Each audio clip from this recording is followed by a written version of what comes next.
Ağcabədi Peşə Məktəbi, Aran qəzeti və YAP Ağcabədi rayon təşkilatının birgə təşkilatçılığı ilə 26 iyun Silahlı Qüvvələr gününə həsr olunmuş Şeirləşən Zəfərimiz başlığı altında dəyirmi masa keçirilib.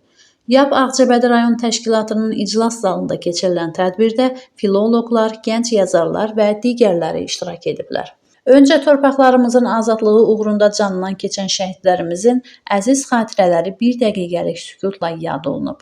Tədbiri giriş nitqi ilə açan Ağcabədi Peşə Məktəbinin direktoru, moderator Fərrux Rəhimli 44 günlük müharibədə qazanılan qələbəmizdən, Ali Baş Komandanın rəhbərliyi altında ordumuzun göstərdiyi şücaətdən söz açaraq, zəfərin ədəbiyyatımızda da yer aldığını, bugünkü tədbirin də bu mövzuya həsr olunduğunu bildirib. Sonra Azərbaycan Dövlət Pedaqoji Universitetinin Dillər, Ədəbiyyat və onların tədrisi texnologiyası kafedrasının dosenti Sabir Məmmədov Qarabağ ədəbi mühitində yaşayıb yaradan şairlərdən, onların Qarabağ mövzusunda yazılmış əsərlərindən söz açıb, istər birinci, istərsə də ikinci Qarabağ müharibəsi zamanı yazılan şeirlərdən nümunələr gətirib.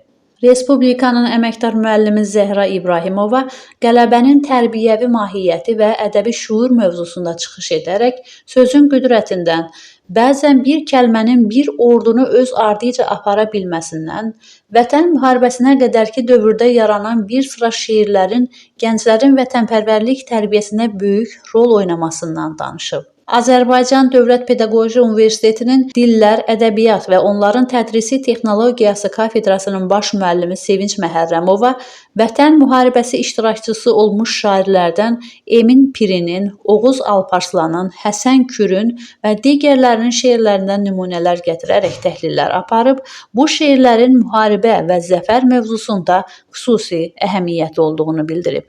Ağcabədi rayon Heydər Əliyev mərkəzinin direktoru vəzifəsini icra edən Vətən müharibəsi iştirakçısı Ruhin Hüseynov isə qələbəmizdə ədəbiyyatın payı mövzusunda çıxış edib. Azərbaycan Yazıçılar Birliyinin üzvü, Aran qəzetinin redaktoru Məhsəti Musa, 1-ci Qarabağ müharibəsindən Vətən müharibəsinə dək keçən dövrdə, o cümlədən böyük qələbədən sonra yazılmış şeirlərdən danışıb, onlardan bəzilərinin bəsit şeirlər olduğunu, amma məhz müəyyən məqamlarda insanların təzə olan ağrılarını və ya sevincini ifadə etdiyi üçün məşhurlaşdığını, lakin zamanla əsl ədəbiyyat nümunələri içərisindən ələnərək getdiyini bildirib, müxtəlif müəlliflərdən seçilmiş şeirlər səsləndirib. Azərbaycan Yazıçılar Birliyinin üzvü, Aran Ağcabədi internet televiziyasının redaktoru Gündüz Sevindik çıxışını əsasən tənqid üzərində quraraq, vətənə necə gəldi şeir yazmağın yol verilməz olduğunu bildirib, əlinə qələm alan hər kəsi